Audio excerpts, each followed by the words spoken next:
A melhor temperatura para prender é entre 20. Não adianta você comprar sal marinho refinado. Sal marinho refinado não vale nada. Então é sal marinho não refinado. Existem ótimas empresas no Brasil. Eu não ganho nada, eles nem sabem que eu existo. Tem uma empresa chamada... Estou tentando fazer aquele esquema do sal grosso que você dilui em água da noite para o dia. Qual é a dose, mais ou menos? Uma pedrinha? Não. Eu quero que você saiba, o selênio é um modelador do sistema imunológico. Modulador significa o seguinte: se tiver de mais, diminui, se tiver de menos, aumenta. Você tem colocado as dicas do Dr. Lair em prática? Então, conte pra gente as melhorias que o Dr. Lair tem feito em sua vida. Depois que eu parei de comer pão, meu estômago melhorou bastante, né? A gastrite, o refluxo que eu sentia, queimação, graças a Deus, desapareceu. Grave em vídeo e mande pelo WhatsApp. Vamos lá, todo mundo vendo. Todo mundo vendo. Tô no pior que tá tendo. Olha só, tudo aqui é controlado, tá?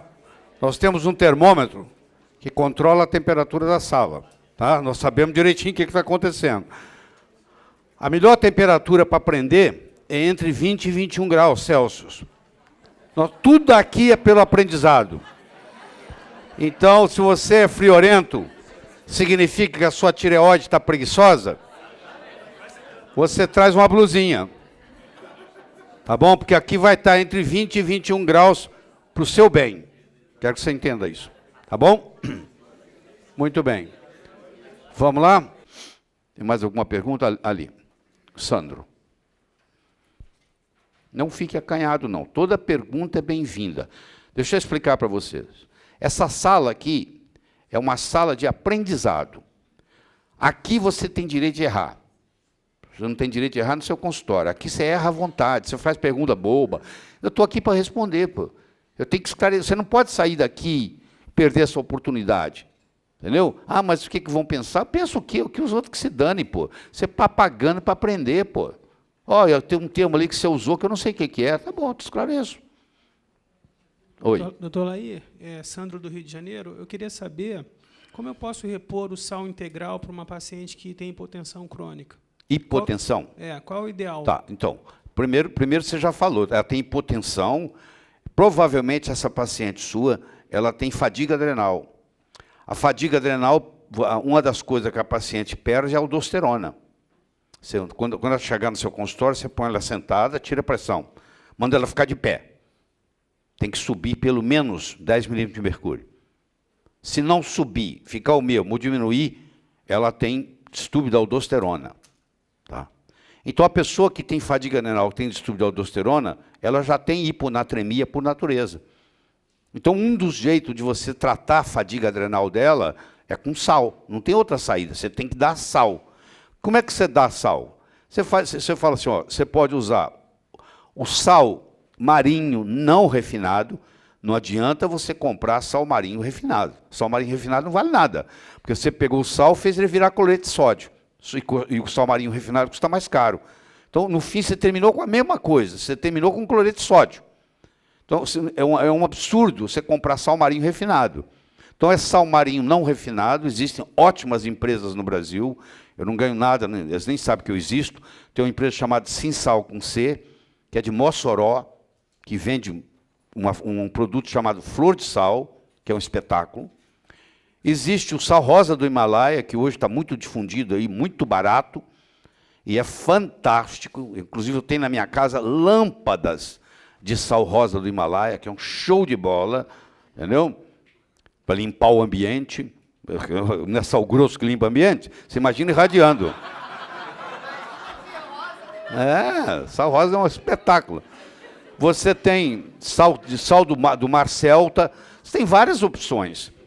E fica a critério da pessoa. Estou tentando fazer aquele esquema do sal grosso que você dilui em água da noite para o dia. Qual é a dose, mais ou menos? Uma pedrinha?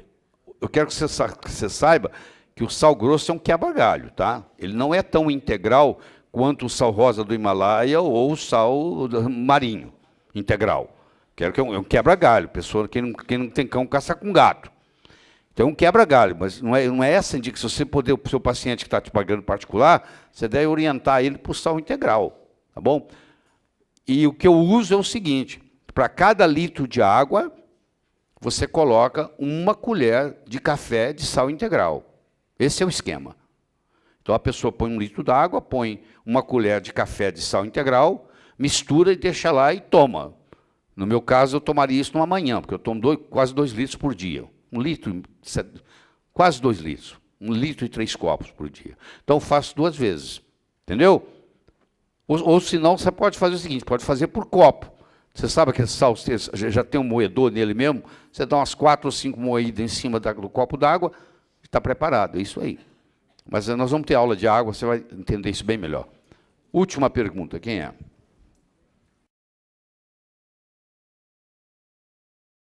Oi. Meu nome é Rafael, sou de Goiânia. Oi, Rafael. Doutor Laí, eu queria saber, através de qual mecanismo a suplementação de selênio faz com que o anti-TPO caia?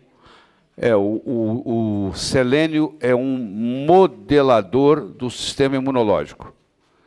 Vamos estudar o que a palavra modulador quer dizer.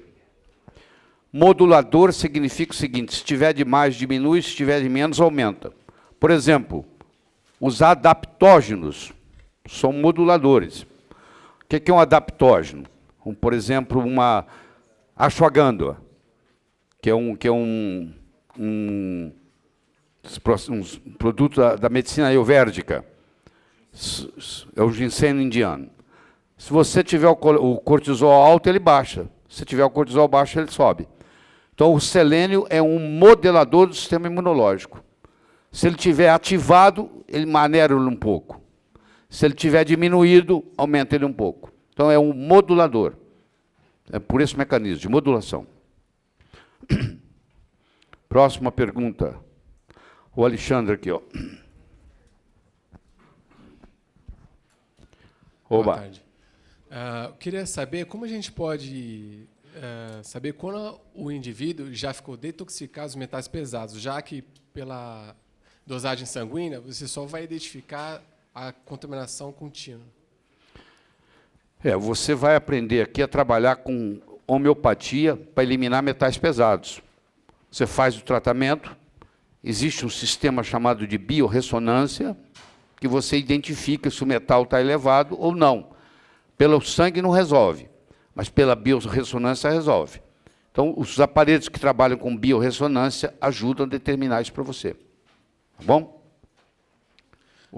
Doutor Laí, Fala, Gabriel. em relação à betaína, que o senhor recomenda para hipocloridria. Não, cloridrato de betaína. Cloridrato de betaína, perdão. Betaína eu recomendo para fazer metilação. Sim. É um metilador.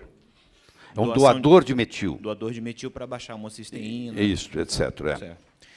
O senhor recomenda também suplementação de pepsina ou não?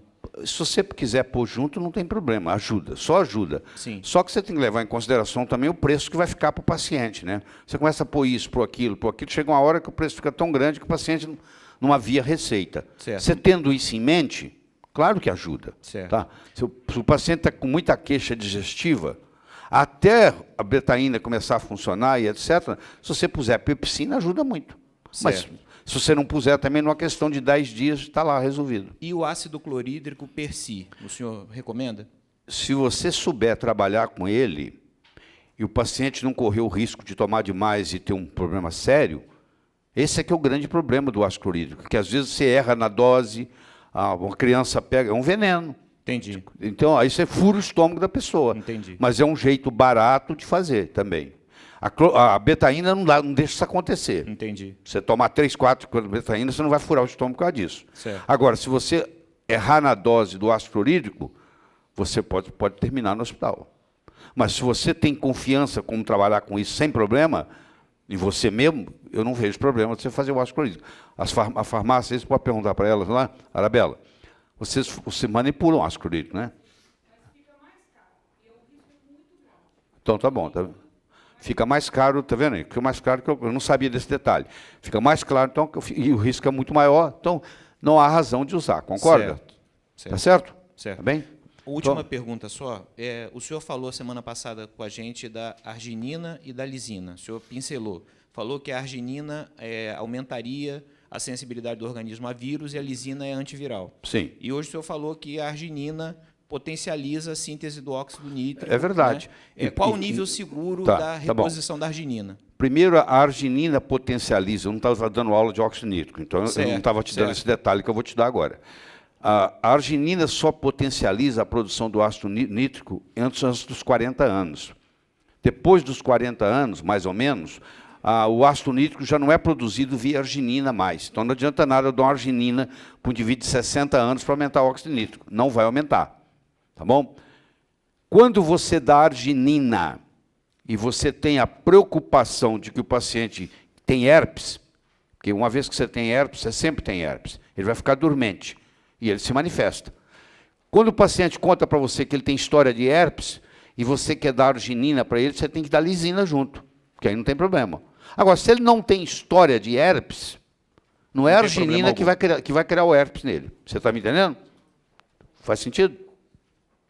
Pois não. Tá bom, é isso aí. Oi? A jovem ali. Seu nome é? Carolina, sou de Santa Catarina. Sim. O senhor estava falando sobre a heliofobia e eu estava até conversando com algumas meninas depois. Muitos pacientes no meu consultório têm melasma e é uma coisa que é bem difícil da gente tratar e a gente acaba passando protetor solar e falando para evitar o sol do meio-dia. Como que a gente pode lidar com isso? O melasma não tem nada, o problema dele, a causa dele é um distúrbio hormonal. É predominância estrogênica. Você vai aprender lá, quando nós estudarmos hormônio, que você trata o melasma equilibrando o estrogênio. Por isso que o melasma não resolve. Você cura, ele volta, você cura, ele volta, você cura. Claro, você perdeu a carteira lá. Você está procurando ela aqui, porque aqui está a luz, você não vai achar a carteira aqui, se você perdeu ela lá. É a mesma história do melasma. Entendeu? É a mesma história da rosácea. Se você não mexer com o ácido clorídrico, você fica com certa volta, com certa volta, com certa volta. Entendeu? É isso aí. Mas quando chegar lá em hormônio, você vai entender isso. O problema é que está tudo amarrado. A gente tenta didaticamente dividir em partes, mas não consegue, porque uma coisa está implicada com a outra. E por isso mesmo vocês têm que fazer as perguntas, a gente vai respondendo, vocês vão encaixar na cabeça. Qual a nota que você dá de 1 a 10? Eu espero que você ajude a divulgar isso aí. Passa isso para os amigos. Um presente, mandar esse link. Para receber áudios incríveis do Dr. Laí Ribeiro, mande um WhatsApp para 99103-7921 com a palavra Eu Quero e receba conteúdo gratuitamente de um doutor que, sem dúvidas, é o melhor que está tendo.